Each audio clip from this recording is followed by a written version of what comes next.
ನನ್ನ ಫ್ರೆಂಡು ಇವತ್ತು ನನಗೆ ಸೈಕ್ ಮಾಡಿಬಿಟ್ಲು. ಬೆಳಗ್ಗೆ ಬೇಗ ಬೇಗ ಎದ್ದು ಎಲ್ಲ ಕೆಲಸ ಮಾಡಿ ಟೊಮಟೊ ಕುಯ್ತಿದ್ದೆ.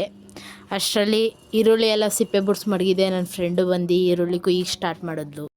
ಅದೇ ಥರನೇ ಬೆಳ್ಳುಳ್ಳಿ ಎಲ್ಲ ಬುಡ್ಸ್ ಮಡಗಿದೆ. ಆ ಸಿಪ್ಪೆ ತುಂಬ ಮಡಗಕ್ಕೆ ಲಾಸ್ಟಲ್ಲಿ ಬಂದು ಕೈ ಹಾಕಿದ್ಲು.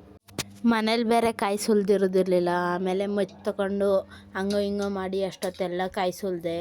ಆಮೇಲೆ ಎಳ್ಳಿರಬೇಕು ಅಂದು ರಮ್ಯಾ ಅವಳಿಗೆ ಎಳ್ನೀರು ಕೊಟ್ಟು ಅದನ್ನು ವೀಡಿಯೋ ಮಾಡ್ಕೊಂಡೆ. ಆದರೆ ವೀಡಿಯೋನೇ ಆನ್ ಮಾಡಲಿಲ್ಲ.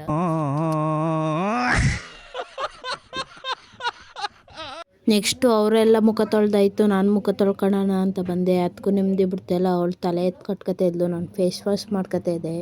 ಅದನ್ನು ವೀಡಿಯೋ ಮಾಡ್ಕೊಂಡು ನಿಂತಿದ್ರು.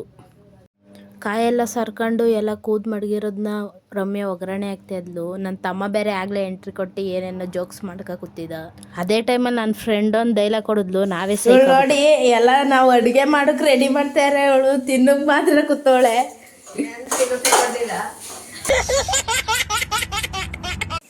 ಮೊನ್ನೆ ತಾನೇ ನಮ್ಮದು UPS ಕೆಟ್ಟೋಗಿತ್ತು. ಕರೆಂಟು ಇರಲಿಲ್ಲ ಅಂದ್ಬಿಟ್ಟು ಒಳ್ಕಲಲ್ಲಿ ರುಬ್ಬಕ್ಕೆ ಟ್ರೈ ಮಾಡ್ದೋ.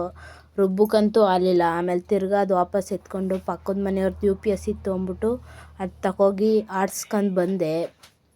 ನಾನು ಆಡ್ಸ್ಕೊತಾರೋ ಅಷ್ಟರಲ್ಲಿ ರಮ್ಯಾ ಎಲ್ಲ ಒಗ್ಗರಣೆ ಎಲ್ಲ ಹಾಕಿ ರೆಡಿ ಮಾಡಿ ತಂದು ಕೊಟ್ಟಾದ್ಮೇಲೆ ಎಲ್ಲನೂ ಮಿಕ್ಸ್ ಮಾಡಾಯಿತು. ಅದಾದಮೇಲೆ ಅದೇನೇನು ಮಾಡಿದ್ಲು ಅಂತ ನನಗೂ ಗೊತ್ತಿಲ್ಲ. ಅಷ್ಟರಲ್ಲಿ ಕುಕ್ಕರ್ ಮುಚ್ಚಳ ಮುಚ್ಚಿದ್ಲು. 2 ವಿಸಲ್ ಕೂಗ್ತು.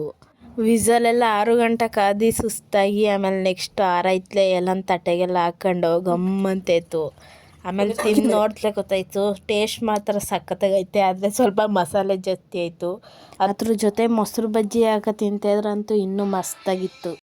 ಪಾಪ್ಕಾರ್ನ್ ಮಾಡಿಕೊಟ್ಟೆ. ಎಲ್ಲ ತಿಂತ ಕೂತಿದ್ರು. ಕಸ ಎಲ್ಲ ಚೆಲ್ಲಿತ್ತು ಅಂತ ಕ್ಲೀನಾಗಿ ಕಸ ಗುಡಿಸಿ ನೆಕ್ಸ್ಟ್ ಅವ್ರ ಮನೆಗೆ ಡ್ರಾಪ್ ಮಾಡಬೇಕು ಅಂತ ಹೊರಟು. ನೆಕ್ಸ್ಟ್ ಇವರು ಮನೆಗೆ ಬಂದು ನಮ್ಮನ್ನ ಕೇರ್ ಮಾಡ್ತಾಳೆ ಇಷ್ಟು ಗೊತ್ತಿಲ್ಲ. ಆದರೆ ಕೊತ್ತಿಗಳಂತೂ ಪಕ್ಕ ಕೇರ್ ಮಾಡೇ ಮಾಡ್ತಾಳೆ. ಇವ್ರ ಮನೇಲಿ ಇಲ್ಲ ಅಂದರೂ 10-12 ಕೊತ್ತಿಗಳಿವೆ. ಬೇರೆ ಕೊತ್ತಿಗಳೆಲ್ಲ ಎಲ್ಲೋ ಹೊರಗಡೆ ಹೋಗಿತ್ತು. ಇವ್ರು ಚಿಕ್ಕ ವಯಸ್ಸು ಆಲ್ಬಮ್ ನೋಡಬೇಕು ಅಂತ ತೆಗ್ದಾಗ ರಮ್ಯನ್ ರಿಯಾಕ್ಷನ್ ಈ ಥರ ಇತ್ತು. నీకెంత ధైర్యం ఉంటే వాడితో వెళ్ళొద్దని చెప్తావు? వచ్చే దుర్గాష్టమి రోజు నిన్ను నిప్పుతో కాల్చి ಓಕೆ ಫ್ರೆಂಡ್ಸ್, ಇಷ್ಟು ಹೇಳಕ್ಕೆ ಇಷ್ಟಪಡ್ತೀನಿ. ಈ ವಿಡಿಯೋ ಇಷ್ಟ ಆಗಿದ್ರೆ ಲೈಕ್ ಮಾಡಿ, ಶೇರ್ ಮಾಡಿ, ಕಮೆಂಟ್ ಮಾಡಿ. Thank you so much. ಇಷ್ಟ ಆಗಿದ್ರೆ ಫಾಲೋ ಮತ್ತು ಸಬ್ಸ್ಕ್ರೈಬ್ ಮಾಡಿಬಿಡಿ. ಈ ಗಾಡಿ ಪಟ್ಪಟ್ಟು